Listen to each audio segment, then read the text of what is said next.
Assalamualaikum warahmatullahi. Bismillahirrahmanirrahim. Alhamdulillah. Nahmaduhu wa nasta'inuhu wa nastaghfiruh. Wa na'udzu billahi min shururi anfusina wa min sayyiati a'malina. Man yahdihillahu fala mudilla lahu wa man yudlilhu fala hadiya lahu. Asyhadu an la ilaha illallah wa asyhadu anna Muhammadan abduhu wa rasuluh.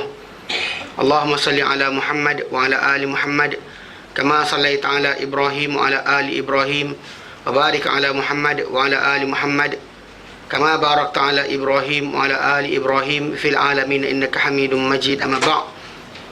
Alhamdulillah, kita bersyukur kepada Allah kerana dapat lagi bersama-sama untuk kita meneruskan tajuk pengajian kita berkenaan dengan ringkasan Sahih Muslim, dan kita alhamdulillah dah sampai kepada bab yang ke-29, itu hadis yang ke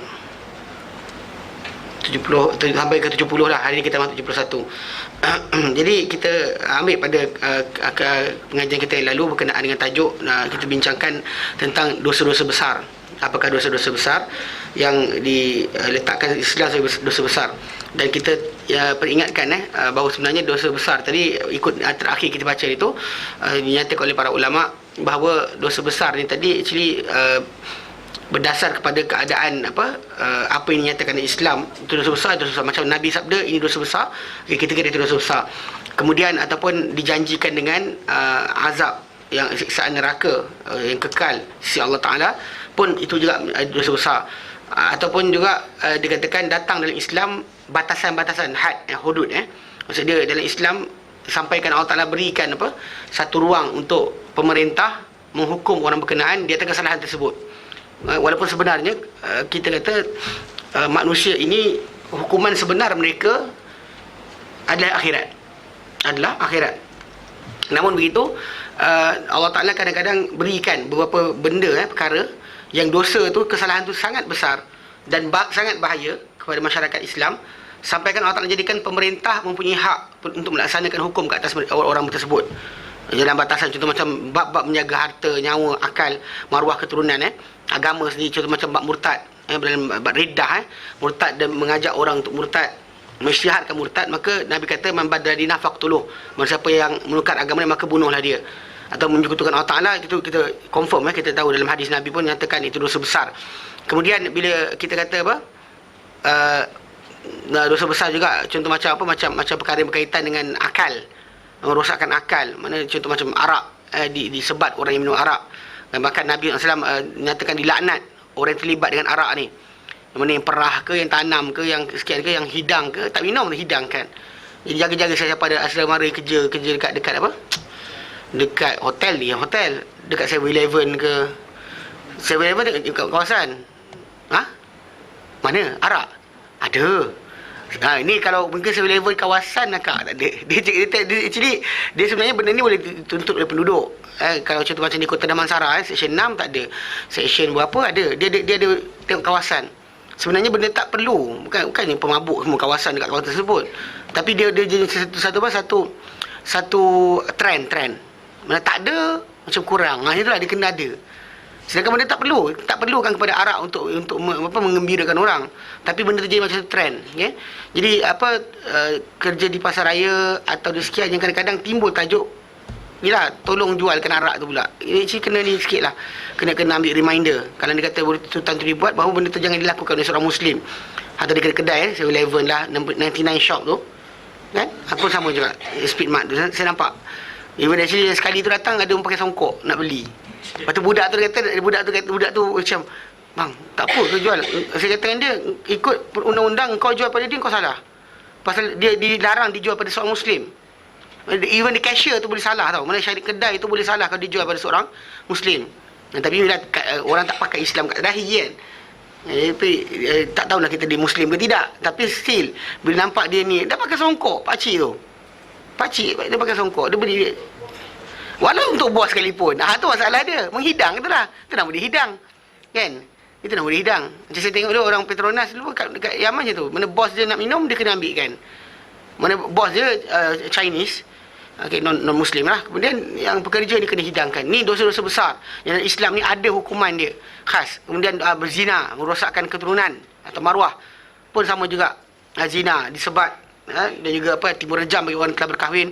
Kemudian orang yang menuduh orang berzina untuk jaga maruah disebat 80 rotan kalau tanpa saksi. So benda-benda tadi akal, maruah, keturunan, harta, untuk harta, jaga harta dalam Islam tak mencuri makan harta orang dengan batil atau mencuri harta orang, ada hukuman daripada Allah Taala untuk pemerintah laksanakan. Jadi ini dikira dosa besar juga. Memang ada kadang-kadang dosa-dosa besar tadi, lafaz mulut yang kita tak tahu. Yang dalam hadis sahih Muslim, ada hadis yang lain Nabi kata seorang manusia itu akan melafazkan, barangkali akan melafazkan satu kalimah yang dia tak hiraukan langsung kalimah tu. Dia tak kisah kalimah tu bunyi apa.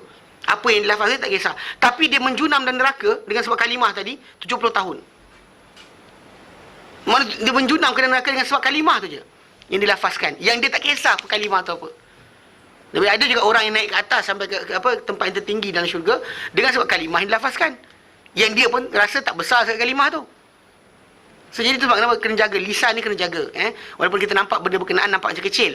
Tapi datang janji Allah Ta'ala, hukuman yang berat pada perkara tersebut. Macam Nabi kata, takkan masuk syurga orang yang namam. Orang yang mengadu domba orang lain orang, manusia mengadu domba. Ni, la yadkhul jannah namam. So, bila Nabi kata tak masuk syurga tu, dosa besar. Tapi sering orang tu macam tak ada apa-apa lah kot, sikit je, dosa kecil. Tempias-tempias. Mana boleh? Bila Nabi kata tak masuk syurga tu, itu dosa besar. Itu adalah janji buruk yang teruk untuk orang yang buat laksana berkenaan. Dan zaman kita sekarang ni, dosa besar dalam namam ni, saya dapati banyak dibuat oleh orang yang buat kerja kadang-kadang ni dia sebar-sebarkan nama. Contoh macam dia jumpa guru ni, ustaz ni, dia ambil ilmu orang ni, kemudian dia pergi jumpa orang tu, dia lagakan orang ni. Lepas tu dia ambil sini, dia lagakan orang ni. Lepas tu dia lagakan orang ni. Lepas tu dia kata, tapi ustaz tu kata. Ustaz ni kata. So in the end, baik di antara ustaz tadi, dia pandang muka ni, aku menyampah tu muka kau. Walaupun dia tak pernah kenal pun orang berkenaan. Pasal apa? Pemindahan kata-kata ni. So, jadi benda ni dalam nampak kecil tapi besar. Pasal menyebabkan perbalahan, permusuhan. Benda tu dia simple. Dia kata macam, aku cuma cerita benda tu je. Yang dia tak sabar, siapa suruh. Dia boleh cakap, boleh argument. Tapi argument tu tak dalam Islam tak boleh. Benda-benda macam tu kadang-kadang datang dosa-dosa besar tadi, bentuk dia banyak. Dan tu sebab kenapa kita kata dalam tajuk yang kita bincangkan, Nabi sebut mungkin 7. Nabi kata 7 yang jauhilah oleh kamu akan 7 yang membinasakan. Tapi namun begitu sebenarnya para ulama menyatakan memang dosa-dosa besar ni lebih dari 7. Lebih dari 7 pun sebenarnya. Tapi cuma di sini yang Nabi sebut ni mungkin sebagai mungkin waktu itulah ketika tu orang ramai perlu jaga ini, nampak. Zaman kita sekarang ni mungkin lagi banyak benda-benda berkenaan, benda-benda yang lagi jauh jangkauan dia dengan teknologi yang kita ada kan, berbohong sekarang kat sini sampai Amerika Syarikat kan. Kalau saya tipu kat sini dengan telefon, pakai guna telefon saya telefon sampai ke Amerika Syarikat boleh sampai. Orang tipu ke Amerika Syarikat boleh telefon sampai ke Siberia, sampai ke China. Benda pembohongan zaman sekarang dahsyat. Menipu satu tempat sampai ujung dunia. Jadi jaga-jaga. Itu sebab apa anda lafazkan, apa anda cakap, kalau anda ada blog, apa anda blogkan dan sebagainya, jaga. Memang bahaya. Tapi orang tak kisah, kena type je. Dia type, betul tinggal. Oh, bahaya. Satu dunia baca. Ini benda macam ni. Kita perhatikan. Benda berbohong zaman sekarang ni beza dengan zaman dahulu, lain. Zaman dahulu dia bohong dengan orang ni je dengar. Orang sana tak dengar, orang sana tak dengar. Tapi sekarang ni, bohong kat sini, sampai dalam YouTube, satu dunia kena dengar. Faham tak? So, jadi benda macam ni kena perhatikan balik. Kerana sebab kita kata masalah dosa besar tadi, kita boleh jaga. Mungkin yang ni kita nampak, yang kita nampak. Ada lagi yang lain mungkin kita tak jumpa, kita tak baca hadisnya, tapi kita kena jaga-jaga. So in the end, tajuk dia masih lagi, janganlah kita hanya tumpu dosa besar saja untuk ditinggalkan. Bahkan dosa-dosa kecil yang kita nampak kecil depan mata kita pun sama, tinggalkanlah. Mana elakkan. Itu nama takwa. Tahan dosa itu, kecil atau besar dia, itulah takwa. Tahan dosa, tahan diri daripada dosa, kecil atau besar dia. Itulah takwa. Bukannya tahan daripada dosa besar saja. Dosa besar tak buat, dosa kecil buat suka hati tak, bukan. Tinggalkan. Pasal benda ni akan membawa, dia actually every time seorang tu buat dosa, dia akan dibantu untuk buat dosa berikutnya. Dimudahkan.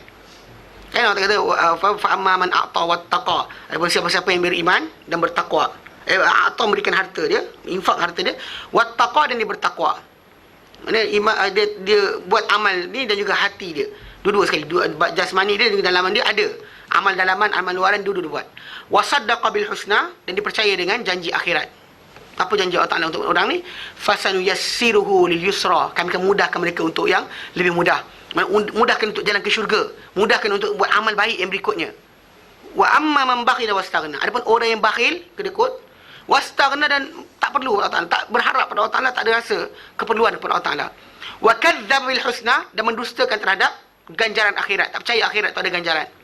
Fasanuyassiruhu lil usra, kami akan mudahkan dia untuk apa? Kepayahan, untuk mana? Untuk neraka. Mana mudahkan macam mana? Mudahkan dia ke mudah buat jahat. Satu kejahatan dia akan tak bawa kejahatan berikutnya. So stop, berhenti. Bertaubat dan tinggalkan, faham Jadi itu yang kita bincangkan dahulu berkenaan tajuk berkenaan. Baik, ada kita sambung Hadis ke-71.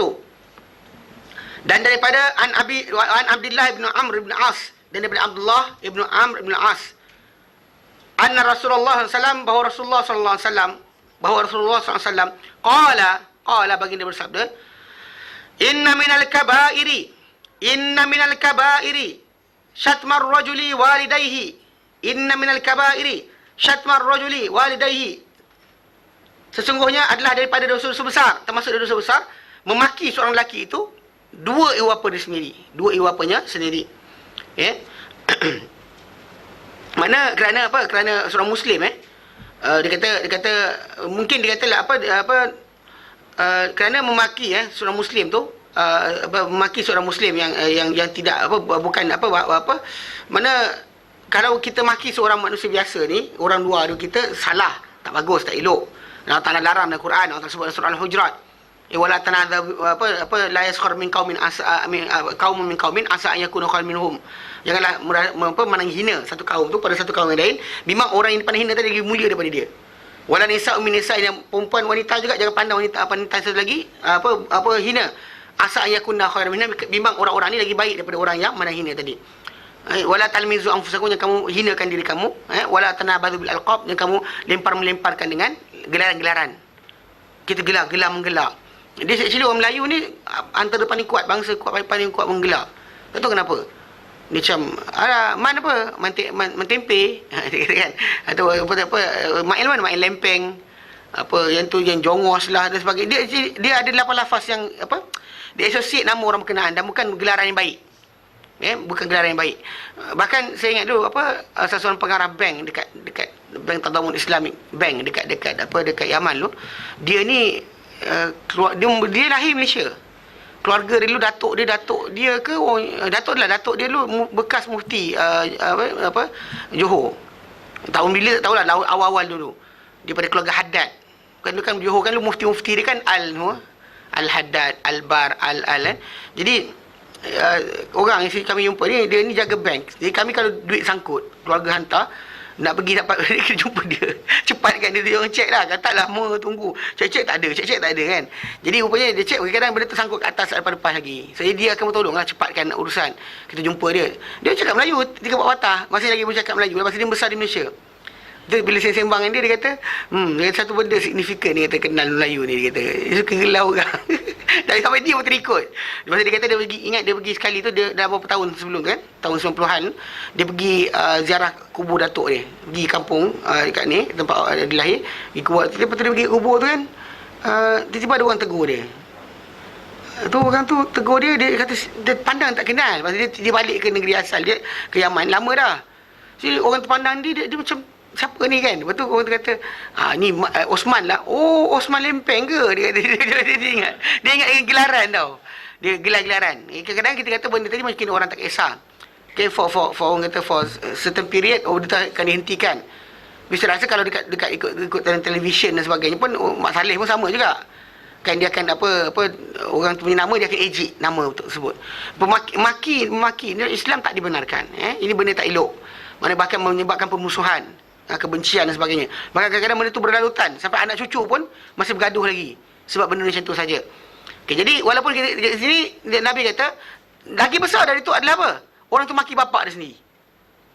Somebody that dia dihina bapak dia sendiri, maki bapak sendiri, mencela bapak dia sendiri. Actually benda tersebut lagi besar lah. Kalau seorang Muslim adalah besar, dengan bapak kita lagi lah besar. Itu Nabi kata inna minal kabairi syatmar rajuli walidayhi. Sesungguhnya daripada perkara dosa-dosa besar ni adalah memaki atau mencela seorang lelaki itu dua ibu bapa dia sendiri. Okey. Lepas tu qalu, mereka berkata, ya Rasulullah, wa hal yashtumur rajulu walidayhi? Dan adakah akan memaki seorang lelaki itu bapa dia sendiri? Ini soalan ni dipanggil istifham inkari. Mana kata soal yang bukan maksud dia tanya Nabi. Maksud dia macam takkan kot. Takkanlah maksud dia. Macam rasa pelik boleh berlaku perkara berkenaan. Kerana boleh berlaku daripada seorang manusia maki mak bapak sendiri. Dan ini ada dalil bahawa mereka ni adalah daripada dahulu, ini menunjukkan dari sisi orang Arab, mereka dahulu memang ada pengetahuan dan juga bahkan melampau di sisi mereka ni, bersungguh-sungguh mereka ni dalam masalah buat baik pada dua ibu bapa. Ini antara nilai-nilai dalam zaman jahiliah pun dah wujud. Islam perakui, dia teruskan. Cuma asalnya orang-orang jahiliah dulu memang tahu benda ni. Actually benda ni kita kata umum mana-mana bangsa pun ada. Mana-mana bangsa ada. Contoh macam orang India pun ada kan. Cerita-cerita berkenaan dengan kisah mak ni sebagainya, hatta didewakan mak tu macam Tuhan pun ada. Okey, kemudian orang Cina pun ada. Actually lagu ibu tu semua ada, bangsa ada Kalau buka dalam tu susun spray lagu Melayu ibu, lepas tu dalam India lah amma pula kan. Tu datang Cina lah Cina lah benda ni mama dia everybody ada lagu tentang mak kan. Saya menunjukkan bahawa tajuk membuat baik ataupun mendahulukan ibu bapa tu besar, memang wujud pada bangsa-bangsa berkenaan semua bangsa dunia. Cuma dengar sini, satu benda yang kena faham kalau ikut teks by teks untuk buat benda baik ni pada ibu bapa ni sebagai satu peraturan wajib, hanya Islam je dia. Hanya Islam saja yang ada. Mana agama lain tu, mana ada bangsa itu, mana ada kitab suci dia yang tulis benda tu. Dia derive dan orang kata daripada tabi'i keadaan mereka. Tapi daripada segi asasnya, agama-agama dunia ni Islam saja yang datangkan dengan birrul walidain. Wa bil walidaini ihsana, dan dua bapa nak kamu buat baik. Benda tu dalam Islam je dengan by text. Faham tak? Dengan nas datang bahawa suruh buat. Kalau agama lain benda tu jadi macam kena fikir dulu. Nak buatnya kan, fikir dulu. Patut ke tidak? Tak patut. Tak patut boleh ditinggalkan. Mana meaning dia akan perlukan kepada kepada pemikiran banyak. Kita sekarang ni dengan arahan Tuhan, dengan arahan Allah Ta'ala pencipta alam ini, directly benda tadi, suka tak suka anda kena buat. Bahkan itu salah satu jalan ke syurga. Salah satu jalan ke syurga. Ibu bapa tu adalah jalan ke syurga. Seorang manusia tu untuk sampai ke syurga Allah Ta'ala, ibu bapa dia adalah jalan dia. Yang kadang-kadang pergi tinggalkan musafir berkelana kan, jauh-jauh. Kita bincangkan awal perbincangan kita berkenaan amal-amalan soleh kan. Amal mana yang paling baik kan. Nabi SAW bila ada seorang tanya dengan dia, Nabi tanya dengan dia, dua bapa kau masih lagi hidup? Dia kata ya. Nabi kata maka berjihadlah pada mereka berdua. Dia nak pergi berjihad. Nabi minta pasal kadang-kadang ada sahabat ni, ada separuh tu dia nak pergi berjihad, duit tak ada. So jadi bila dia datang, mungkin Nabi carikan sponsor, siapa nak sponsor dia punya kenderaan ke, sponsor dia punya pedang ke. Jadi bila dia datang jumpa Nabi nak berjihad kan, maka Nabi SAW tanya dia, apa kau ada lagi tak? Dia kata ada. Dia kata pada mereka berdua lah nak kamu berjihad, hendaklah kamu berjihad pada mereka berdua. Mana ini konteks ini menunjukkan bahawa ibu bapa tu satu jalan ke syurga. Dan maka Nabi sebut dalam hadis yang lain yang kita bincangkan dahulu, raghima anfuhu. Nabi kata rugilah dia. Lepas tu Abu Dzar Al-Ghifari berkata, bawa khasira, rugi dan juga malang hampa dan rugilah orang berkenaan. Man huwa, siapa dia Rasulullah? Nabi kata man adraka ala kibari, siapa-siapa sempat ketika dewasa, ahadu walidai, salah seorang mak bapak dia, au kilahima, ataupun dua-dua sekali, salah seorang atau dua-dua sekali, walam yadkhul jannah, tapi tak masuk syurga. Rugi. So dia kadang-kadang benda macam ni kita kata simple, tapi orang kita tak jumpa jalan ni. Ada masuk gua pun ada, nak dapat masuk syurga, masuk gua. Tanam diri dan telaga pun ada, betapa sekian. Ini konsep yang kita kata salah faham. Mana setiap manusia ni kejar, macam kita bincang dulu, kejar amal berdasar pada diri anda sendiri. Jangan ikut orang. Jangan ikut macam pasal setiap manusia ni dia ada kadar masing-masing. Ada orang pada dia amal paling baik dia adalah berkhidmat untuk suami dia. Ada orang pada amal dia adalah jaga lidah dia. Tahan lidah pun dah cukup. Jangan ni. Pasal tak ada benda lain untuk dia. Mana untuk dia benda-benda berkenaan boleh berlaku. Pasal macam kita kata, macam Uwais Al-Qarni dahulu kita bincangkan, untuk dia kan, mana para sahabat pergi jihad, masuk perang dan sebagainya, untuk dia ketika itu paling besar untuk dia adalah apa? Jaga mak dia. Dia jaga mak dia. Itu paling besar. Tak ada besar itu. So everybody nak sampai ke syurga Allah Ta'ala, jalan masing-masing. Maksud dia apa? Amal mana yang dia mampu buat. Bukannya berdasar pada tarekat ini, amal itu orang sekian. Jangan ikut. Anda takkan mampu. Pasal setiap manusia ni Allah Ta'ala uji dengan cara masing-masing. Mana orang yang kaya dengan kekayaan dia, orang miskin kemiskinan dia, orang yang susah dengan kesusahan dia. Orang yang bodoh dengan kebodohan dia, yang pandai dengan kepandaian dia. Dia bukannya datang ujian tadi satu bentuk aja. Tak. Tak ada orang kena harta ni tak jadi ujian pada dia. Datang banyak mana pun dia macam dia tak ada benda. So ujian dia boleh mana? Sombong dia. Bangga diri dia. Kan? Ada orang tu berkenaan kemiskinan ni, bukan berkenaan orang kata kesombongan ni tak ada pada dia. Tapi dia ada buat lain pula. Kan sombong tak ada, macam dia tak ada, dia so humble. Tak kisah. Orang kata pun tak kisah. Kan dia bagi masuk majlis mana pun tak ada macam protokol ke nak tengok lah. Macam orang tengok kasut aku. Tak sikit pun tak kisah orang pandang apa pada dia. Tapi kedekut tak ada. Faham tak? So everybody dinilai masing-masing. Apa benda aku paling berat nak buat? You can ask yourself. Apa benda yang paling berat aku nak buat? Itu benda sebenarnya itu paling besar. Yang paling besar sebenarnya benda paling berat yang kita macam yang bukan masalah berat beban. Berat ni. Tanggungan hati tu. Mana kemampuan hati kita nak buat, itu paling besar. Jangan kita macam ini kerja yang tu. Tak mampu kita. Takkan kita mampu. Takkan kita mampu benda berkenaan takkan kita mampu. Pasal benda berkenaan kita kata amal-amal ni berdasar pada afdal ni berdasar pada orang. So jadi bila kita balik tadi, mana ibu bapa ni tempat yang paling baik untuk dia punya kedudukan adalah untuk seorang tu buat baik pada ibu bapa dia. Dan maksud dia dan juga dalam hadis ni menunjukkan bahawa wujudnya pada orang-orang musyrikin zaman dahulu, orang-orang Arab zaman dahulu, mereka punya orang kata berterusannya mereka ni untuk akhlak-akhlak yang baik. Mereka mulazamah dengan akhlak baik. Mana mereka tidaklah orang kata tak tahu langsung akhlak baik tu apa tak, dia tahu. Pasal buat baik ibu bapa tu kan dia kata, adakah boleh seorang tu maki mak bapak ni? Mana menunjukkan apa? Di sisi mereka buat baik pada ibu bapa tu memang dah diketahui. Kan orang dulu gelar Nabi Al-Amin.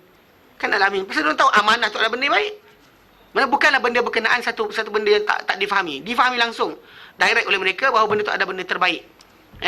Ibu bapa keberanian, berani syaja'ah. Kemudian pemurah. Suka menderma dan sebagainya. Di sisi mereka benda berkenaan diketahui dan diamalkan. Nilai dia. Cuma dalam Islam dikuatkan dengan apa? Teks. Dengan arahan Allah Ta'ala. So jadi benda berkenaan menjadi ganjaran dan juga bahkan kalau bertentangan jadi dosa. Bertentangan dengan benda tersebut jadi dosa. Jika tidak, kalau macam agama lain dikata macam orang tu kurang pandai, tapi tak, dalam Islam benda tu menjadi dosa. Siapa langgar garis panduan tadi dia telah berdosa. Berbeza macam apa yang difahami dalam masyarakat lain ni, diorang amalkan tadi kerana itu nilai-nilai murni dipanggil. Tapi saya buat lawak, saya kata katakanlah kita tukar, kan televisyen kan tunjuk bila kan orang ada seorang dia dalam ni. Sekarang ni tunjukkan nilai murni ni. Ada makcik tu tengah mop lantai. Kan kemudian budak tu lintas apa ni? Macam tu. Okey, kemudian first. Okey, ini buat salah. Kemudian suruh pula kali kedua, tunjukkan makcik tu masih lagi buat kerja, kemudian budak tu kali ni lintas. Minta tumpang lalu encik. Lintas kan? Tak izin? Tak apa, lintas lah. Okey, lepas tu dia kata amalkan nilai murni. Bagi saya baik letak hadis Nabi. Kalau buat jahat lah. Tapi orang non-Muslim mesti marah lah kalau letak. Tapi actually, amalkan amalkan akhlak Rasulullah. Nabi kata, laisa minna, bukan di kalangan kami. Malam yahtakan, dia boleh buat tunjukkan berkenaan budak-budak sekolah. Kan, buat kurang ajar dengan orang tua dan sebagainya kan. Letakkan hadis Nabi. Laisa minna, bukan golongan kami. Malam yuakir kabirana. Siapa yang tak memuliakan, tak menghormati orang tua dengan kami. Walam yarham saghirana, dan tak menyayangi, belas kasihan pada anak-anak kecil kami. Bukan golongan kami. Letakkan di situ. Bersabda Nabi SAW. Betul. Jadi benda tu kawan-kawan kita tahu sebenarnya nilai murni dari Islam. Ni actually benda tu nilai Islam. Itu adalah akhlak Islam, bukan nilai murni. Ini tu masalah zaman dahulu, zaman 80 akhir 80-an dulu. Dia ada satu dakyah penerapan nilai-nilai Islam. Nilai-nilai je ambil, tak ambil semua sekali. Itu salah juga. Maksudnya Islam ni aspek keseluruhan. Dia sepatutnya benda tu bukan hanya nilai tertentu kita ambil. Semua sekali. Ni kadang akhlak begini tu tunjukkan, tapi bukan nak masalah pergi konsert tak apa juga. Kan? Tengok wayang pun tak apa juga. Cuba buat satu iklan. Kan, nak pergi masuk wayang. Kemudian, jom, awak dah solat ke? Belum solat lagi. Pergilah solat, bapa I tak suka orang tak solat. Lepas tu pegang tangan lepas semayang. Kan? Tunjukkan macam, buat langkah. Astaghfirullahalazim. Iklan dia tu boleh, tak boleh buat ke soalan? Takkan semua producer yang buat filem tak faham langsung ke? Bukan tak ada ilmu belajar. Itu satu benda masalah dia. Tak, itu satu benda. Tak ada ilmu, tak belajar, berdosa. Terus, dia? Kenapa tak nak belajar? Actually satu benda, saya jumpa seorang, saya nak cerita dulu benda ni. Seorang saya jumpa dekat Yaman lah, orang ni arkitek. Dia ada syarikat. Dia ambil pengajian Islam, tak tahu nak jadi apa sekarang ni. Cuma dia ambil pengajian Islam, saya pelik lah, saya katakan dah ada syarikat. Buat belajar lagi. Lepas tu dia kata, dia belajar, dia ambil pengajian Islam. So dia datang Yaman ambil belajar bahasa Arab 3 bulan. Saya kata, wah, saya bagi tahu lah panduan dia, abang kalau duduk macam ni, abang jangan kawan dengan Melayu, kan? Jangan lepak dengan orang boleh cakap bahasa Inggeris, duduk dengan Arab je. Jumpa orang Afrika yang boleh cakap apa, Arab saja tak cakap bahasa Inggeris, abang lepak dengan orang tu. Duduk 3 bulan boleh cakap, jangan takut. Saya kata dengan dia, tapi kalau abang duduk lepak dengan Melayu macam ni, setahun, bukan apa, 15 tahun pun takkan bercakap Arab. Mereka kena ambil seorang kawan non Malay yang tak boleh cakap Inggeris, tak boleh cakap Melayu. Nak ada kan non Malay cakap Melayu ada. Ini tak boleh cakap ni, pilih ikut dengan dia. Jalan 3 bulan. 3 bulan insya-Allah memang boleh. Keluar jalan ke mana mesti jalan dengan dia. Jangan dengan orang lain. Memang kalau boleh cakap. Tu yang kata bahasa Arab 3 bulan kan. Boleh mahir. Sebab itu. Sebab kita terpaksa. Biasa kita berjalan kan. Kadang-kadang yalah first kita patuhlah ikut cakap dia. Dia kata gimana. Tapi one time kita nak ke kiri dan ke kanan. So argument akan berlaku. So kita akan bercakap juga. Pilih perkataan cakap. Bukan kepala. Tapi kita akan bercakap. Saya kata dengan dia cinta. Jadi abang ni bagus. Dia belajar pengajian Islam sedangkan dia dah ada ni. Saya kata kenapa? Dia kata sebab saya nak tahu hukum. Saya kata kenapa? Dia kata sebab ya dia kata bila orang sebut tentang seni bina Islam, banyak orang salah faham dia kata benda ni. Lepas bila sebut seni bina Islam, orang bayangkan corak-corak geometri. Kan geometri yang petak-petak bunga-bunga bintang-bintang kan. Benda tu bukan seni bina Islam dia kata. Betul dia maksud apa? Dia kata cilah. Dia kalau kita lihat seni bina Islam ni dia mesti masukkan halal haram. Halal haram. Saya kata contoh dulu dia kata kita kat Malaysia ni kita bina rumah dengan dia arkitek kan. Dia kata kita bina rumah apartmen dan sebagainya 2 bilik saja. Sedangkan dia tahu manusia kat Malaysia ni anak sepah lelaki perempuan. Tapi 2 bilik je. Dia 2 bilik je, satu peringkat ialah umur time kecil rendah kurang daripada 7 tahun. Logik lah. Bila sampai pada umur dah start saja naik umur 10 tahun dan sebagainya, tidur sekali lagi. Ataupun bila adik tak kunci, bila abang tidur bersepah dekat ruang tamu, terselak kain, selak ini, selak itu. Mana boleh? Dia konsep dia kena ubah. Tapi kita dulu kerana tak tahu English punya style, tak apa. Campur je anak-anak tu. Mana boleh? So konsep ni kata tak ada halal haram dia kata. Contoh lain. Bila kata ruang tamu dibuat, kan ruang tamu. Masuk-masuk terus nampak bilik anak dara orang tu. Boleh juga. Atau kadang macam satu rumah tu dia kata, bila buat tangga tu dia kalau orang dalam rumah tu tak pakai tudung, keluar. Siapa lintang mesti nampak. Pun sama juga. Jadi konsep macam tu dia kata. Halal haram tu kat situ. Contoh lain macam berkena extend sikit dia kata contoh macam bab lift kan dekat apa kan naik bangunan turun bangunan ni. Kalau lift kadang kalau kalau orang tu tak fikir berkenaan masalah apa halal haram, dia akan buat lift tu biasa je. Dia kalau lift pasal kita kena tahu bahawa ada orang akan mati. Saya orang akan mati. Kalau dia kata lift cemetot itu kan kecil ruang dia kan 4 orang je boleh berdiri. Kalau dia kata mati orang tu nak duduk macam ni tegak duduk sebelah. Mana mayat tu kita tegak sebelah kita. Turun tu tak boleh panjang. Tegak sebelah. Pelak sebelah. Lepas tu baring balik. Mana boleh? So dia kata sebab kenapa lift tu satu kena panjang. Kena panjang supaya boleh masuk mayat kan tu. Dia kata. Benda macam tu dia sebut. Maksud dia halal haram di situ. Dia belajar. Mereka orang macam ni boleh belajar. Takkanlah yang penerbitan ni sampai bila-bila. Dah 50 tahun lebih Amerika. Takkan jahil lagi. Kan? Takkan nak tahu lagi ustaz sepah. Masuk cerita ustaz ni, ustaz tu. Kan? Mesti sepah ustaz kat televisyen. Tapi masih lagi tak tahu berkenaan tajuk ini. Buatlah. Teguran secara sinis, tahu sinis. Tapi benda tu kena dibuat. Tunjukkan bahawa benda salah. Takkan kita tak faham lagi kan? Sampai bila? Alasan kata tak tahu, itu bukan alasan. Itu kita kata satu benda yang, iyalah mulut kita sekarang boleh kata alasan lah. Tapi di hari akhirat nanti dia menjadi dosa. Kan kita kata bila ahli neraka masuk neraka, kan kita bincangkan dahulu. Kita sebut dalam surah Al-Mulk. Dan bila mereka berkata, bila Allah kata, bila Allah Ta'ala masukkan mereka dalam neraka, Allah kata dalam surah Al-Mulk, kullama ulqiya fiha faujun, setiap kali mana dalam neraka dicampak satu kumpulan, sa'alahum khazanatuha, akan tanya kepada orang-orang yang masuk neraka ni, penjaga-penjaga neraka. Khazanah, mana penjaga-penjaga neraka ni tanya, alam ya'tikum nadhir, asal masuk neraka tak pernah datang peringatan ke? Tak ada siapa ingatkan kamu ke? Lepas tu dia kata, orang nak masuk neraka? Dia kata, qalu bala, qad ja'ana nadhir, telah datang kepada kami pemberi peringatan. Ada orang ingatkan kami. Tapi fakadzabna, kami dustakan, kami tak percaya. Wa qulna ma nazallahu min syai'. Tuhan tak turunkan apa-apa. In antum illa fi dhalalin kabir. Tiadalah kamu, wahai pemberi peringatan, melainkan dari kesesatan yang besar. Kamu dalam kesesatan yang besar je. Kamu dalam kesesatan yang besar. Tak ada. Tuhan tak turun apa, pandai-pandai je.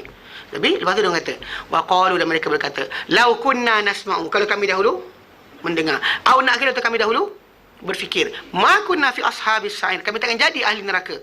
Kami takkan jadi ahli neraka kalau kami dahulu mendengar, kami dahulu fikir, kami takkan jadi ahli neraka. Fa'tarafu bi dhanbihim. Nah, Allah letak tu, maka mereka mengaku dengan dosa mereka. Fa'tarafu, maka i'tarafu, mereka mengaku, mengiktiraf bidhanbihim, terhadap dosa mereka. Fasuhqan, maka padanlah muka li ashabis sa'ir, untuk ahli neraka. Mana Allah Ta'ala sebut macam tu? Maksudnya meaning that benda tu sekarang kita jadi alasan, sana akan jadi dosa. The wording, saya tak tahu. Sekarang you can give as an excuse. Sampai sana itu dosa. Pasal benda tu kalau tak tahu, soalannya kenapa tak belajar? Kan MLM boleh belajar, nak jual apa Tupperware boleh belajar, nak jual kopi Radik boleh belajar kan, nak jual barang produk ni pandai, masuk kursus kan, belajar marketing dan sebagainya, cara nak ni tarik orang supaya beli barang kita, pandai. Tapi bila time masuk kena Islam, tak nak tahu. Bukan tak nak fikir, tak nak tahu. Tunggu pencen ke tunggu apa? Bukan sini, Pak Lain. Tunggu pencen ke tunggu apa, baru nak belajar. Sini okey, bagus. Okey. Maksud dia meaning that dia sepatutnya kena ada orang kata apa, sedikit orang kata kesedaran untuk mengetahui. Kalau ada kesedaran, dia akan belajar. Simple je. Takkan benda macam tu. Kita kata senario tadi kan, boleh ditunjukkan. Letak hadis Nabi lepas tu. Apa masalah dia? Tunjukkan ini bukan akhlak Islam. Kan? Macam tu, macam kita kata, kan benda tu macam jadi satu trend. Boleh. Pasal kata tak apa. Kan? Pergi wayang tak apa. Kan? Asal pergi solat. Saya pergi wayang, tapi saya solat. Macam saya solat, tapi saya langgar perintah Allah Ta'ala. Macam tu kan? Larangan Allah Ta'ala, saya langgar je. Saya pilih apa? Saya solat dah. Dia macam tu. Meaning macam tu, faham tak? Bahkan itu lagi bahaya daripada orang yang buat dosa direct. Dia tak solat. Yang ni, pasal apa? Dia tak faham sebenarnya solat tu kenapa. So in the end, orang macam ni, lama dia akan dosa dan kebaikan dia serentak. Dia tak tahu pun apa dia dosa, apa dia kebaikan. Dia tak tahu masalah takwa. Takwa tu tak ada. Dia tak tahu kenapa, apa hasil solat. Itulah sekali nanti pergi jumpa Tok Guru, masuk dalam hutan. Orang macam ni lah. Bila dia jumpa dia jumpa Islam nanti, siap. Bagi dia apa, semua masuk dalam gua, semua betapa dia akan betapa. Tok Guru kikis duit dia pun kikis, ambil. Kikis, macam tu berlaku. Yang kena tipu banyak orang macam ni. Sebab dia tak nak belajar. Pasal bila kita Islam itu datang ikutan, habislah duit. Dia akan jadi apa? Jadi penjagaan. So kena tengok balik bab ni. Yang perhatikan. Jadi kita kata benda tadi, akhlak yang baik ni, mana-mana agama ajar. Mana-mana bangsa memang ajarkan. Atau Mexico ke apa sekalipun, bangsa tersebut memang ibu ni tadi actually ni kan menghormati ibu bapa atau memuliakan ibu bapa tadi, buat baik pada ibu bapa tadi memang jadi satu trend ataupun satu ajaran, satu didikan dalam keluarga berkenaan. Namun begitu dalam Islam ia adalah apa? Ia menjadi, adakah anda ke syurga atau neraka?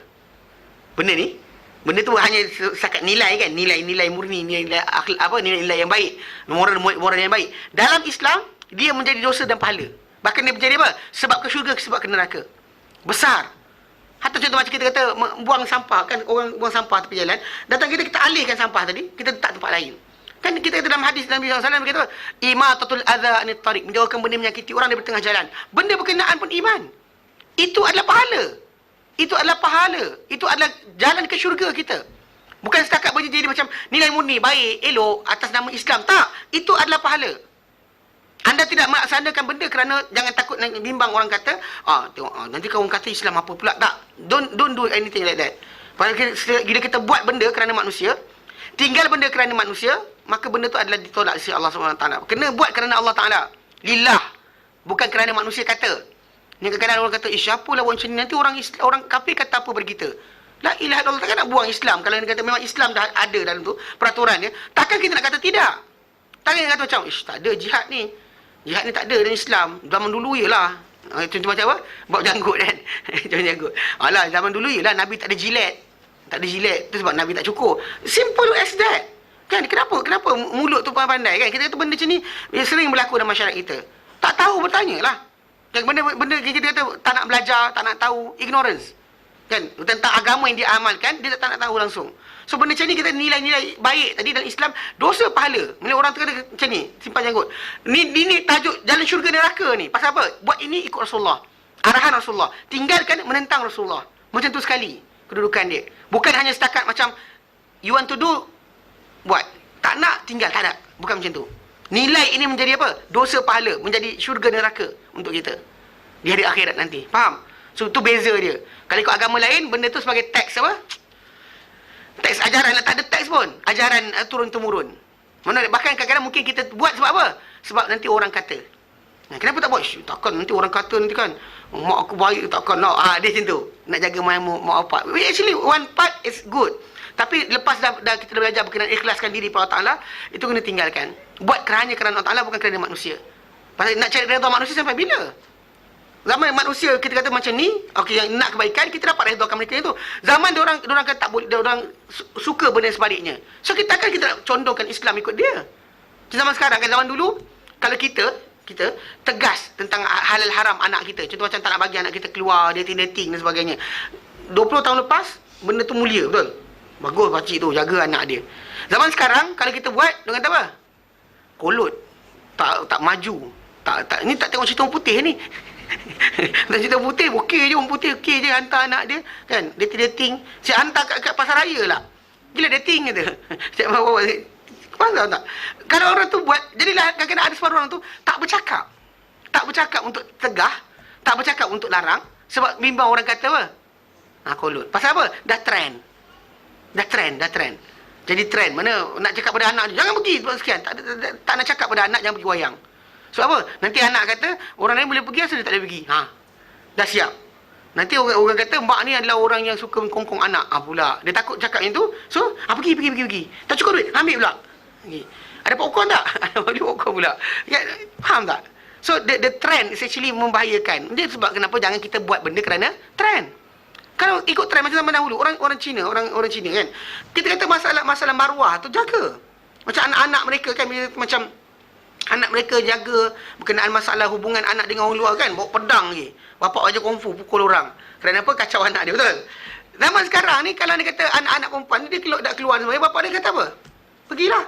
Tak apalah. Anak balik buncit dah perut. Bukan buncit makan. Ya, buncit perut. Mana dah mengandung dan sebagainya. Dia hilang nilai apa? Dia kata tak apa. Lepas tu okey, kahwin lepas ni. Beranak kan tengok bulan. Kalau dan lagi kita ni. Kalau tidak, kahwin lepas beranak. Dia jadi hilang nilai. Sebab apa? Sebab benda tu tadi bukan asas agama, bukannya benda yang ditekankan dosa pahala, tapi dia trend. Dia jadi macam satu benda. Kalau anda kata kekal. Kalau tidak, hilang. So, mana ada bangsa yang benarkan benda ni? Mana ada bangsa suka anak dia tadi diambil orang tanpa perkahwinan? Mana ada? Tapi sekarang ni jadi boleh sebab apa? Trend. Sebab kita bukan beramal kerana Allah Ta'ala. Tapi beramal kerana apa? Kerana trend. Amal tu kalau orang kata, nanti orang kampung kata apa? Kenapa orang kampung kata apa? Kalau kampung semua dah senyap, pasal nak cakap pun anak aku buat juga. Ini cakap anak aku buat juga. So in the end, last sekali, tak ada siapa tegur. Sebab apa? Sebab benda tu dah hilang. Bukan berpandu pada arahan Allah Ta'ala. Itu sebab kenapa kita lihat, kita perhatikan, memang Islam, dalam Islam ni tadi, benda ni masih lagi disebut dan dipegang kerana dia teks. Katakanlah benda ni bukan teks daripada Allah Ta'ala, nas dari Allah Ta'ala, atau nas daripada Nabi SAW, nasi lama dah buang. Lama dah kita buang. Alangkah benda Allah Ta'ala letak dalam Quran kita buang, ini kan pula yang tak sebut dalam Quran. Lagi kita buang. Kan? Macam zaman dahulu kita ingat zaman Ibnu Mas'ud. Ini tak jauh dengan Rasulullah. Dia seorang wanita, dia ni suka dia suka tattoo, kan. Orang Arab tu suka tattoo. Letak tumpuk-tumpuk sini 3 titik, sini 3 titik. Dia suka tumpuk itu. Dia tattoo sungguhlah, beri hiasan muka dan sebagainya. Bangsa-bangsa terdahulu macam tu. Jadi Nabi SAW sebut Nabi laknat dan para sahabat laknat. Mereka kata laknat siapa-siapa buat macam ni. Jadi seorang wanita jumpa Ibnu Mas'ud, dia kata aku dengar kau laknat. Engkau melaknat orang yang membuat tattoo cacah ni. Kan? Membuat tattoo. Dan dia kata, Ibnu Mas'ud kata betul. Dia tak kata tidak.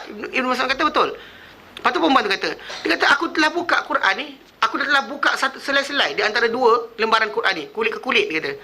Aku tak nampak satu ayat pun berkenaan dengan tajuk larang untuk buat tattoo. Ini nampak yang tak ada kan. Lepas tu Ibnu Mas'ud kata, kau buka Quran ujung ke ujung. Dia kata ujung ke ujung. Ibnu Mas'ud kata pasti kau dah dengar ayat Al-Quran dan surah Maaf Allah. Dan surah Al-Saf ke?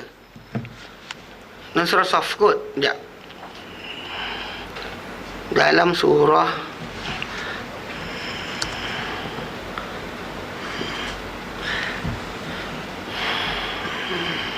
dan dia kata wa ma atakumur rasul fakhudhuh wa ma nahakum anhu fantahu. Biasa dengar itu. Okey. Dalam surah Al-Hashr ayat yang ke-7. Okey. Jadi bila Ibn Mas'ud dia sembang wanita berkenaan, dia kata kau dah buka Quran ke ujung ke ujung. Dia pun kata ya. Al-Hashr ayat ke-7. Jadi wanita Ibn Mas'ud kata pasti kau telah dengar firman Allah Taala, "Wa ma atakumur rasulu fakhudhuh wa ma nahakum anhu fantahu." Apa-apa yang Nabi berikan kepada kamu sampai kepada kamu, datang kepada kamu, fakhudhuh maka ambillah ia. Wa ma nahakum anhu fantahu, dan apa-apa yang Nabi larang kamu daripadanya, maka tinggalkanlah ia. Kau dengar tak ayat ni? Dia kata dengar. Jadi kata kalau macam tu, kalau macam tu dengar sini. Nabi SAW bersabda, la'anallahu washimah wal mustawshimah wal wasilah wal mustawsilah wal namisat wal mutanammisat wal mutafallijat al mughayyirat li khalqillah. Nabi kata dalam hadis berkenaan, Nabi kata la'anallahu ta'ala melaknat al washimah, orang yang buat tattoo tu, tukang buat, wal mustawshimah yang minta dibuat pun kena. Tukang buat dan dia minta dibuat dua sekali. Wal wasilah, dan orang sambung rambut. Sambungkan rambut dia rambut tak cukup panjang, sambung rambut panjang lagi. Wal wasilah, mustausilah, tukang sambung, minta sambung dan tukang sambung. Mana yang menyambungkan dan yang minta disambungkan. Wal namisat, ini yang tu ni. Tarik bulu kening ni. Ya. Wal mutafallijat ni, dan yang jarang gigi ni. Yang garang gigi. Zaman dulu cantiklah, zaman sekarang tak tahu kot. Tak cantik tak. Okey. Al-mughayyirat li khalqillah, yang mengubah ciptaan Allah Taala. Jadi Mas'ud kata pada wanita berkenaan, dia kata macam mana aku tak laknat orang yang Allah laknat, Nabi laknat, macam mana aku tak laknat orang macam ni? Dia kata macam mana aku tak laknat orang macam tu? Mana maksud dia Ibnu Mas'ud sebut yang benda tersebut dalam Quran memang tak ada, tapi di sisi para sahabat benda tu known, diketahui, umum, ma'ruf, maklum. Tapi di sisi orang yang baru masuk Islam atau orang yang baru datang Islam, dia nampak benda berkenaan, dia perlu faham, perlukan argument. Then only dia akan follow Islam. Itu masalah. Pasal kepatuhan yang total tidak ada. Itu kalau benda tu dalam Quran pun dia tak ada dalam Quran, dia nak lawan. Zaman kita sekarang ni ada dalam Quran pun lawan. Dan Quran kata haram pun masih lagi boleh. Ini masalah kita kata konsep ini kita kena perhatikan balik. Di mana apa arahan, teks agama, teks arahan Allah Taala halal haram tadi, wajib sunat dan sebagainya. Benda ini sebenarnya menjadikan sebab kenapa kita umat Islam ni masih lagi berpegang dengan nilai arahan Allah Taala, nilai yang disebut nilai Islam, bentuk Islam, akhlak Islam tu biasa kita pegang sebab itu. Kalau tak ada, lama dah hilang. Percayalah saya, lama dah hilang kan, semua kita buang. Pasal tadi macam dating tak keluar dari Islam dia khalwat, ada ustaz. Berdua-duaan, ini tak berdua-duaan, ni beramai-ramaian. Kan bilik tu kan dua orang je, 25 orang dekat situ, 100 orang dekat situ. Jadi apa salahnya? Kan? Ni masalah kefahaman tadi. Kan kita kalau Islam larang tengok, pegang pun tak boleh lah. Ni tengok, larang tengok je ustaz, benda haram ni. Pegang tak apa kot. Ni masalah ni. Kan? Minda. Sebab kenapa dalam tajuk ni perhatikan hadis ini menunjukkan bahawa memang para orang-orang Arab zaman dahulu mempunyai kefahaman bahawa nilai-nilai baik tadi ada di sisi mereka. Baik. Dan dia kata Nabi bila dia berkata kepada Rasulullah, dia kata adakah seorang lelaki itu akan memaki bapa dia sendiri? Qala, bagi dia bersabda, "Na'am, ya." Nabi kata ya. Yasubbu rajulu abar rajuli fa yasubbu abahu. Akan dia kata memaki seorang itu atau mencela seorang itu bapa seorang lelaki yang lain. Bapa seorang lelaki yang lain. Lalu lelaki tersebut, lelaki yang seorang lagi tu yang kena cela bapa dia, akan cela bapa dia. Mana orang tu cela bapa dia ni, dia cela balik bapa orang tu. Ni budak-budak Malaysia ni suka buat macam tu juga. Kan dia pergi kan, bapak engkau ni, kepala bapak engkau lah kepala ni kan. Dia itu sebab Nabi SAW nampak benda ni melampau. Hatta bila berlaku daripada Abu Dzar Al-Ghifari kan, bila dia dilafaz pada Bilal, wahai anak perempuan hitam. Wahai anak perempuan hitam. So, jadi Nabi SAW kata pada Abu Dzar, tak cukup engkau maki bapak dia, maki dia, engkau maki mak dia sekali. Kan argument engkau dengan dia. Kenapa kau masukkan mak dia? Nama mak masuk sekali. Okey? Yang sama kita sekarang suka kan. Ni kepada bapak engkau, ni kepada bapak dia. Kan? Ni bapak. Dia pijak kepada bapak dia, masalah kan. Maksud dia orang tu mencela bapa dia sendiri. Dia cela orang, bapa orang, maka orang tu cela bapa dia. Wa yasubbu ummahu. Dan dia maki mak orang lain, mak orang tersebut, maka fa yasubbu ummah. Maka orang tu maki mak dia sendiri. Okey? Mana orang tu maki mak dia. Dia maki mak orang tu maki mak dia. Okey, itulah cara dia. Bahawa dalil ini adalah dalil bahawa menyebabkan sesuatu, okey? Mana menyebab ini dalil hadis ni tajuk dia apa? Membawa kita kadang kita bukan kita buat. We are not the starter. Kita bukan kita yang start.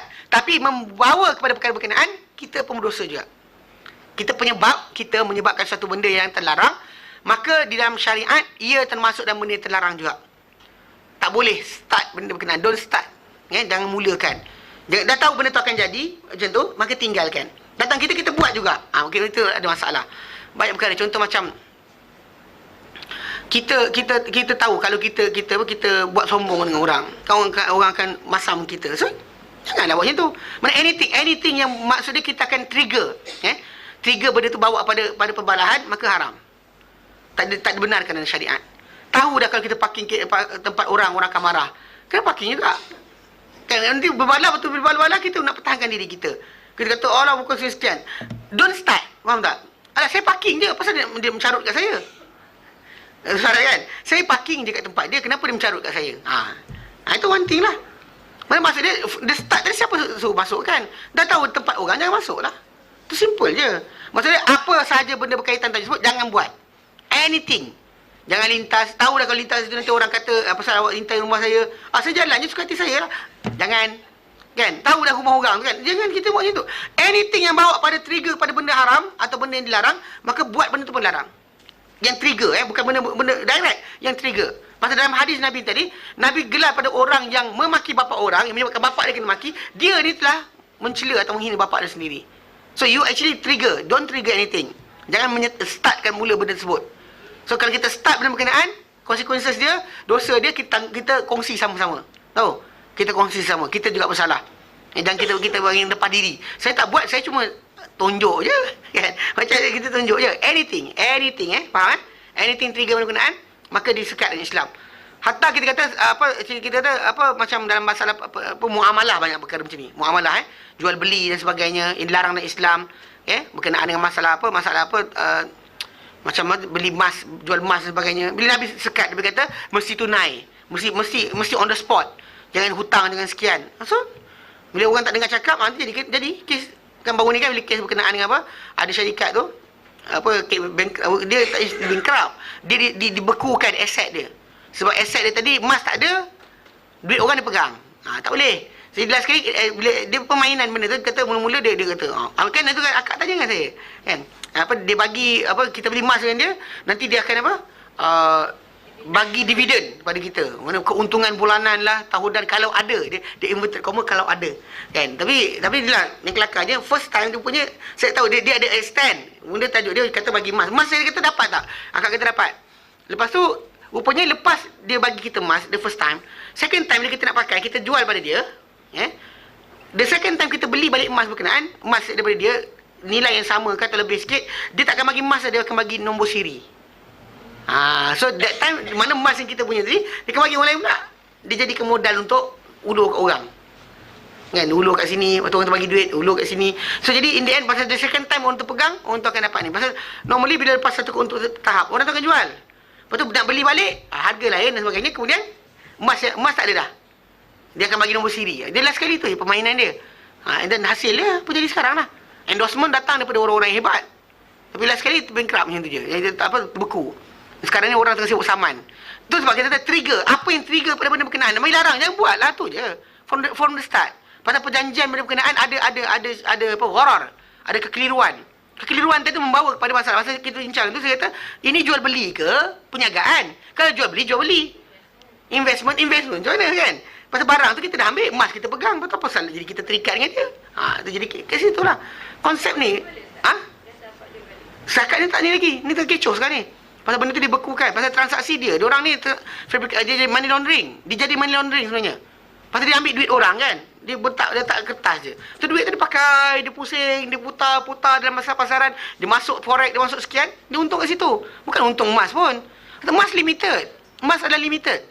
Bukan yang main ni, tapi semua orang nak. Lepas tu ekor emas pun, orang kata jangan buat, dia buat juga. Buat. Degil. Orang cakap ni. Lepas tu nanti balas dengan bank. Kan balas pula lepas tu. Pening kepala. So, apa-apa membawa pada pembalahan, stop. Awal-awal stop. Jangan sekali-kali. Jangan trigger pun. Mana macam tadi, walaupun kita ada gurauan sekalipun, kalau boleh menyebabkan kita orang, stop. Jangan. Walaupun kita kata nampak tu, fikir. Nak cakap tu fikir 10 kali. Dia terasa tak? Dia sekian tak?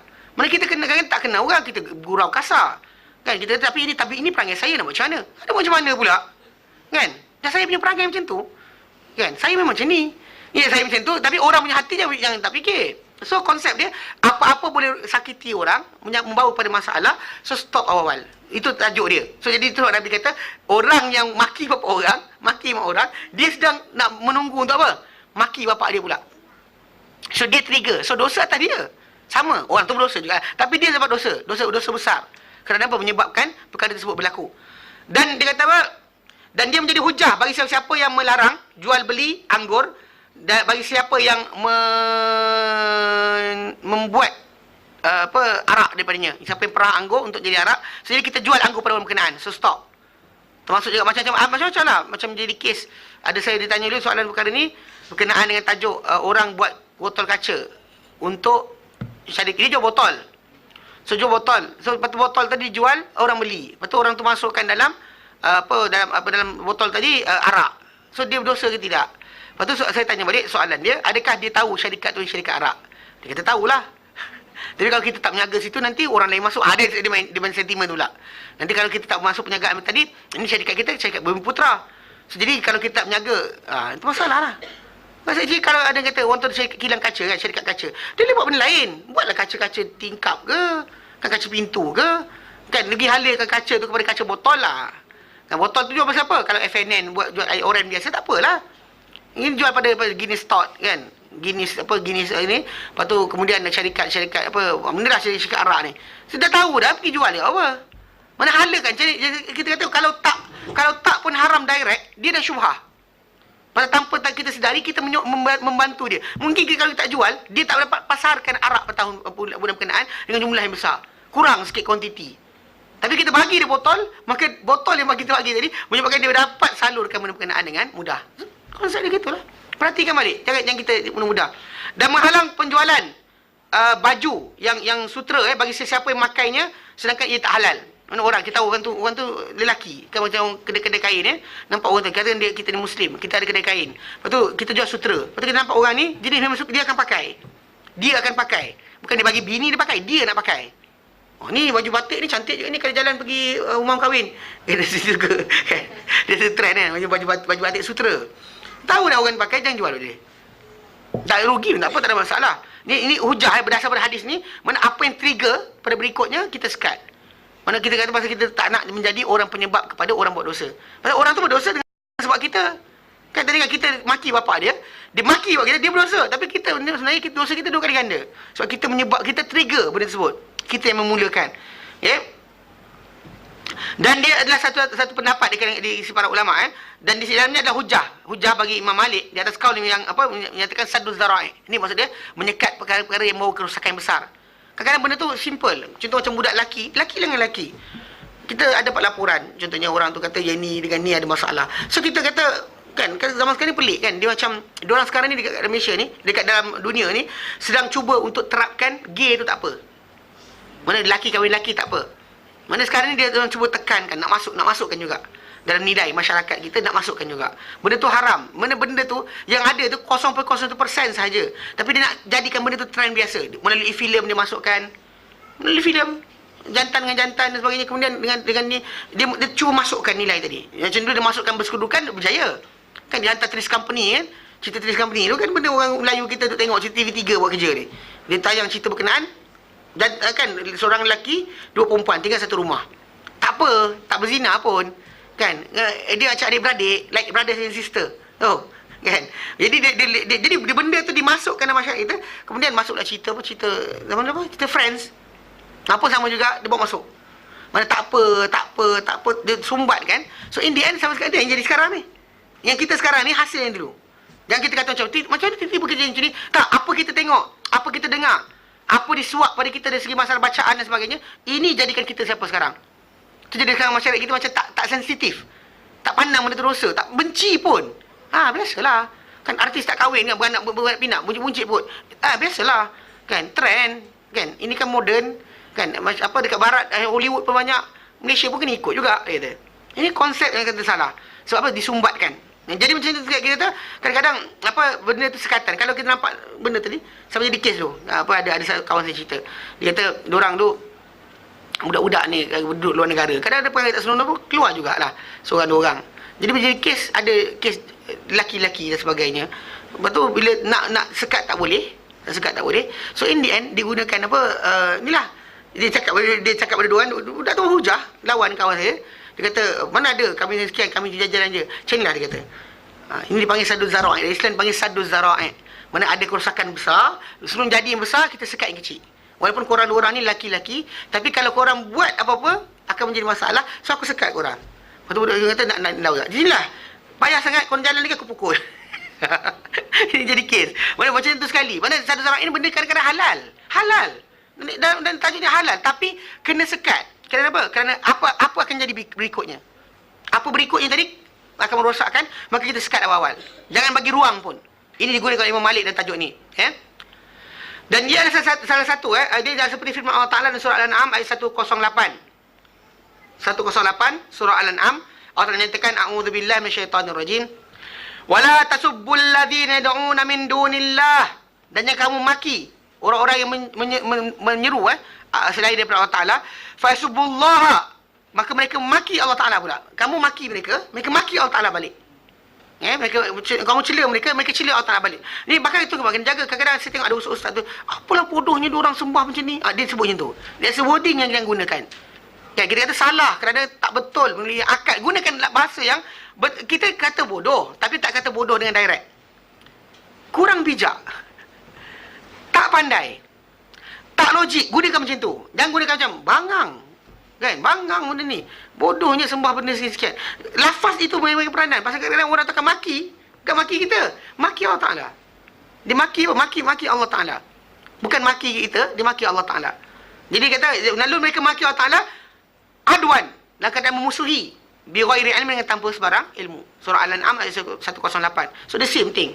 Yang kita start trigger. Kan mulut, kadang-kadang mulut kita ni itulah tahu dah benda-benda yang tak patut berlaku, kita lafazkan juga.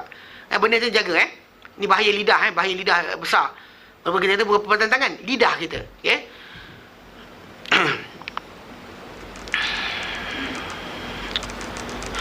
Okey, jelas Ada soalan? Tak ada. Okay, baik, sambung. Bab ke-30. Bab ke-30. Bab la yadkhulul jannah man fil qalbihi kibrun. La yadkhulul jannah man fil qalbihi kibrun. Man fi qalbihi kibrun. Tidak masuk syurga sesiapa dalam hati dia kibrun, ada kesombongan. Tidak masuk syurga siapa-siapa dalam hati dia ada kesombongan. Hadis ke 72. An Abdullah bin Mas'ud radhiyallahu anhu an Nabi sallallahu alaihi wasallam qala la yadkhulul jannata man kana fi qalbihi mithqalu dharratin min kibr faqala rajulun inna ar-rajula yuhibbu an yakuna thawbuhu hasanan wa na'luhu hasanah qala inna allaha jamilun yuhibbul jamal al-kibru batarul haqqi wa ghamtun nasi wa fi riwayatin la yadkhulul jannata la yadkhulun nara ahadun ahadun fi qalbihi mithqalu habbatin min khardalin min iman, mithqalu habbatin min khardalin min iman, wa la yadkhulul jannata ahadun fi qalbihi mithqalu habbatin min khardalin min kibr, mithqalu habbatin min khardalin min kibr. Hadis 73. Wa an Jabir bin Abdullah, wa an Jabir radhiyallahu anhu qala atan nabiyya sallallahu alaihi wasallam rajulun faqala ya Rasulullah mal mujibatan qala man mata la yushriku billahi syai'a dakhala al-jannah wa man mata yushriku billahi syai'a dakhala an-nar. Baik, naik atas balik.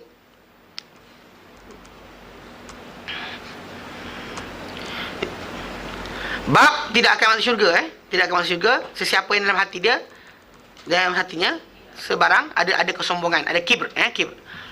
Daripada Abdullah bin Mas'ud, daripada Nabi SAW, qala, bagi Nabi bersabda, la yadkhul jannah man kana fi qalbihi mithqalu dzarratin min kibr. Tidak akan masuk syurga sesiapa yang dalam hati dia ada sebesar zarah kesombongan.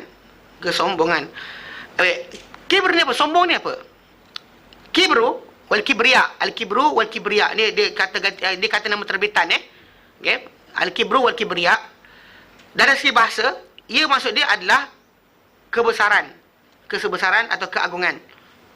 Azamah, kebesaran, Dan dikatakan padanya kabura syai'u, besar benda berkenaan, maksud dia besarlah. Besar. Dia actually antara kata-kata fi'il lazim, Fi'il lazim dalam bahasa Arab ni fi'il yang tak perlu kata kerja atau verb yang tak perlu kepada objek yang kena perbuatan. Contoh macam hasuna Zaidun. Zaid baik. Ataupun kabura al-waladu, menjadi besar budak berkenaan. Telah besar budak tersebut. Jadi kabura di sini the wording maksud dia menjadi besar suatu benda. It's actually originally maksud dia benda tu besar, benda tu membesar, dipanggil kabura. Okey. Dan dan sifat bagi kabura dia adalah kabirun wa kibar. Kabir dan juga kibar, Kita gelar seorang tu hada kabir ataupun kibar. Kita gunakan nafas macam tu, macam alim, kita guna kabir, kita guna kabir. Kata sifat dia adalah kabir, bukan kabir. Kan kalau contoh macam jalis, kamu kan jalasa yajlisu jalisun. Katabah yaktubu katibun, betul. Tapi untuk kabura tak. Jangan guna kabirun. Dia guna apa? Kabirun ataupun kibar. Kalau plural dia kibar, Saghirun sighar, macam tu, saghirun sighar, Dan bila benda tu melampau pada benda, kita panggil kubar. Kubar. Kita gunakan lafaz itu macam sawab. Kita gunakan benda tu sentiasa membesar, maksud dia berterusan, gunakan dengan sabdu, tambahan. Maka dia menjadi kibr ni dan yang membesar ni dua nama yang bagi nama yang satu sifat, azamah dengan kibrun, satu lafaz yang dua kalimah untuk satu meaning, dan datang hadis Nabi SAW apa yang membezakan, mendatangkan dengan datang hadis Nabi SAW satu lafaz yang membezakan dua lafaz tadi, bila mana dalam hadis Nabi SAW, dalam hadis riwayat Imam Muslim, hadis nombor 2620. Nanti kita akan belajar hadis ni, tak sampai lagi, nampak lagi. Dalam hadis nombor 2620. Dalam hadis berkenaan, kita dapat lihat, walaupun lafaz tadi saya kata azamah, azim, kabir, dua lafaz ni hampir seerti. Tapi Nabi sendiri bezakan. Bila mana Nabi kata dalam hadis yang Sahih Muslim 2620, Nabi kata Allah Taala kata al-kibriya ridai. Ridai adalah selempangku, rimbang. Wal azamah, dan azamah, kebesaran, ridai. Kalau kita asingkan maksudnya kesombongan. Kita asing kan, kesombongan adalah selempangku, dan juga kebesaran, azamah, kebesaran adalah keagungan. Keagungan adalah adalah izar, kainku. Dia kata, faman nazani wahidan minhuma, siapa-siapa yang merebut daripadaku salah satu daripada dua benda ni, dia nak agungkan diri dia besarkan, nampak orang macam kena sujud kat dia dan sebagainya, dia nak besar diri, ataupun orang tu sombong. Kadang orang sombong ni actually sebenarnya dia tak besar. tak besar. Dia tak besar pun. Dia kadang-kadang dia hina tapi dia sombong. Kan, bodoh sombong, kan? Kadang ada orang miskin sombong pun ada. Kan, miskin lepas tu belagak sombong pun ada juga. Kan, nak besar diri. Dia lain. Ada orang yang kita kata azamah ni normally digunakan untuk memang orang tu besar dan dia nak diperbesarkan. Sombong ini kadang-kadang orang tu tak layak sombong, tapi dia tak layak membesarkan diri, tapi dia nak membesarkan diri juga. Itu sombong dipanggil. Jadi kalau kita bezakan dua kalimah tadi, bila sombong dengan besar diri ni ada beza sikit lah. Dia ada beza. Satu, kalau perkataan yang saya kata tadi, yang seperti itu adalah kibru al-azamah. Dia dua. Kalau macam inilah, kabir, azim. Kabir dengan azim. Azim dengan kabir ni, macam kabir ni kita kata, kita faham maksud dia besar, tapi azim ni pun besar juga. Tu nak beza macam mana? Beza dia, al-kibru atau kibriya digelar lebih kepada masalah apa? Kesombongan. Tapi kalau dia kata al-azim atau azamah digelar kepada apa? Kepada kebesaran, keagungan. Jadi Allah Ta'ala kata, barang siapa yang merebut aku pada salah satu dari dua perkara tadi, kesombongan ataupun keagungan, maka aku akan hukum dia. Aku akan kenakan dia dengan hukuman. Allah Ta'ala kenakan dia. Jadi dibezakan hadis ini, walaupun lafaz sombong ini, besar diri ini, dua kalimah, tapi meaning hampir sama, tapi dalam hadis tu diasingkan maksud dia. Kerana apa? Kerana digambarkan salah satu di antara dua tadi dengan kain yang menutup bahagian bawah badan, dan satu lagi dengan rida, kain yang di atas kepala badan, di atas bahagian badan atas, satu bahagian bawah badan, satu atas badan. Okey. So, jadi maknanya diasingkan meaning tadi, tak sama. Walaupun kita kata, kan ada orang kata besar diri dengan sombong. Mana satu besar diri, mana satu sombong? Kita kena tahu mana satu besar diri, mana satu sombong. Dia ada beza dia. Jadi kita akan tengok nanti insya-Allah dalam penjelasan. Jadi benda tadi dua benda berlainan. Maka menunjukkan juga di atas dalam hadis ni Nabi kata, Allah Ta'ala kata, barang siapa merebut daripadaku salah satu dua perkara tadi. Mana benda tu hanya Allah Ta'ala layak pakai. Kesombongan, keagungan, Allah Ta'ala je layak pakai. Itu sebab kenapa bila kita lihat zaman monarki dan sebagainya, kan, raja-raja dengan upacara tertentu, kita sebenarnya mewarisi benda tersebut bukan daripada Islam. Ikut Islam tak ada benda ritual dan sebagainya, macam raja ni kan masuk kena nobat gitu, itu bukan Islam, kan? Orang kena pendaulat tuanku dan sebagainya, bukan Islam. Pasal dalam Islam tadi kita kata macam yang berlaku lepas Rasulullah SAW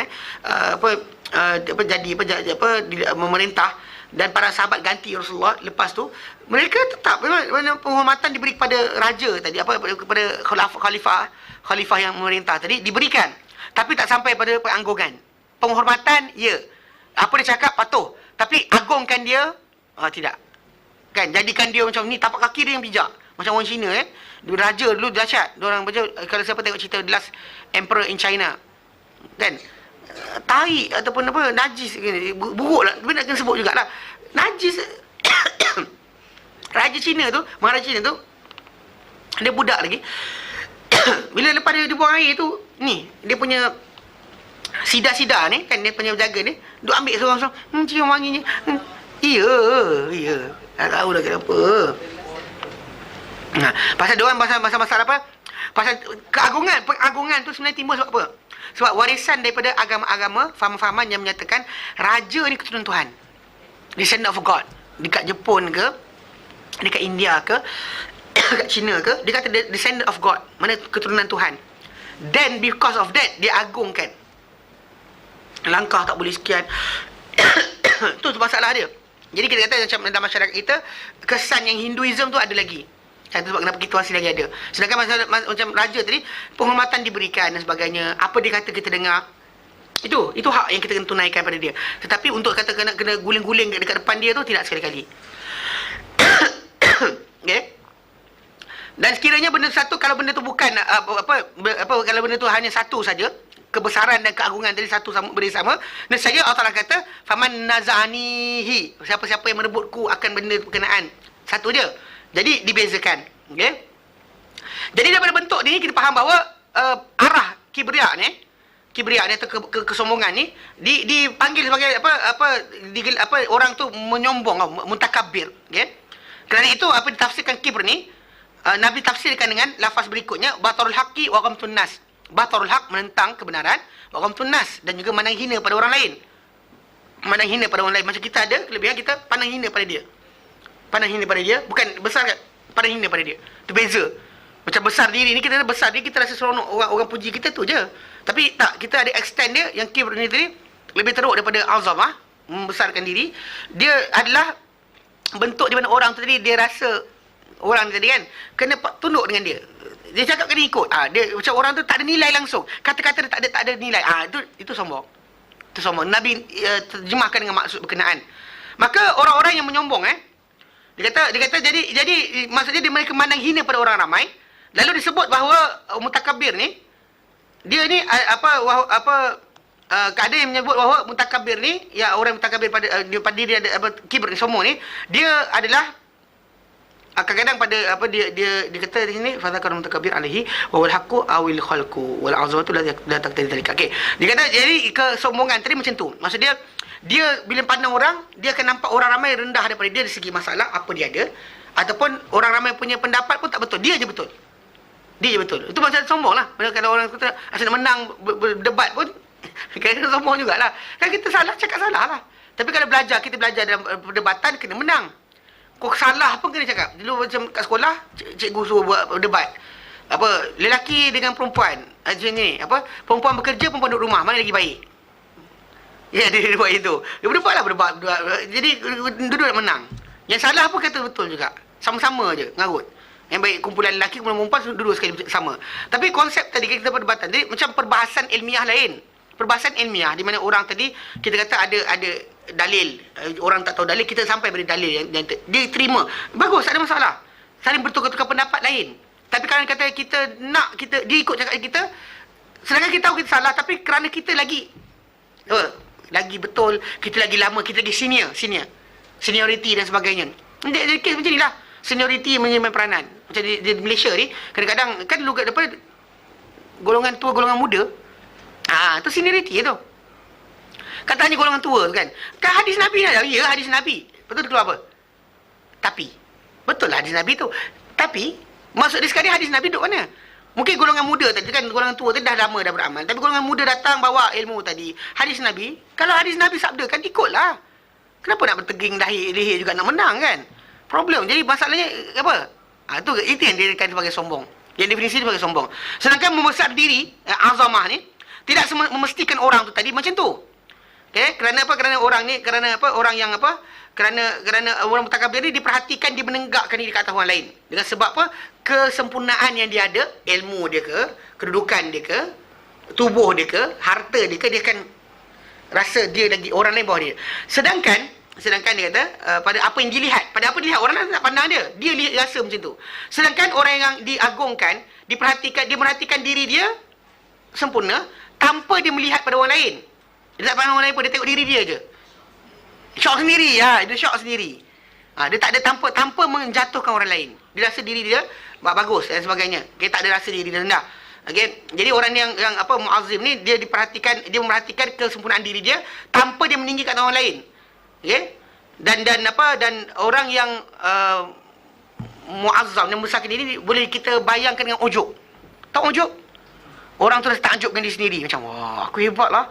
Kan berapa tahun datang kat Yayasan Taklim ni, sekarang ni dah best lah. Kan? Dia tu tak tahu kan. Sekarang dah tahu. Dia tu, dia seorang. Dia tak ada pandang orang lain lagi. Dah dia pandang seronok diri sendiri. Itu dipanggil pembesar diri. Membesarkan diri sendiri. Okay? Sedangkan orang kibr ni tadi, kadang-kadang dia tak besar pun, dia tak hebat pun, tapi dia pandang orang lain mesti rendah daripada dia. Pasal, walaupun dia, seniority dia, harta dia, keturunan dia menjadikan sebab itu untuk apa? Orang kena patuh dengan dia. Walaupun dia tak ada hak. Walaupun dia tidak ada hak, dia tak ada pun kedudukan, tapi dia nak juga benda berkenaan. Kerana apa? Kerana dia senior. Dia lebih banyak harta, dia lebih sekian. Jadi benda tu dia sombong. Jelas Baik, kita berhenti kat sini insya-Allah. Nanti kita akan bincangkan berkenaan ni. Jadi dua-dua benda berkenaan, sifat tu milik Allah Taala. rasa nak membesar diri kat atas yang lain, atau besar diri pada diri sendiri, benda berkenaan dikira hanya milik Allah Ta'ala, jangan kita cuba nak pakai. Sebab kena bila ada orang kata dengan kita, kena beramal dengan Asma'ul Husna, saya tanya balik, semua ke sebahagian? Kau suka hati nak pakai semua sekali, mutakabir, jabbar, qahar, nak pakai juga, itu kurang ajar apa dia? Kan? Kan betul benda tu bukan semua benda milik kita. Benda tu sifat, menceritakan sifat Allah Ta'ala. Kita tahu sifat dia macam tu, maka kita kena kecilkan diri kita di hadapan sifat berkenaan. Bukan kita pakai. Ni gantal nak pakai semua sekali. Ni Allah Ta'ala punya, kita pakai, kita bersifat dengan Asmaul Husna. Jangan main-main benda macam ni kena jaga sikit. Ni kadang-kadang main suka hati je. Tengok, perhatikan dia kedudukan dia. Apa yang Allah Ta'ala tak benarkan, jangan cuba-cuba masuk. Okay? Jelas Baik, kita berhenti kat sini insyaAllah. Ada soalan? Tak ada. Wallahu a'lam wa sallallahu ala sayyidina Muhammad wa sallam walhamdulillahi alamin. Subhanallah hamdika asyhadu an la ilaha illa anta astaghfiruka wa atubu ilaik. Assalamualaikum warahmatullahi taala wabarakatuh.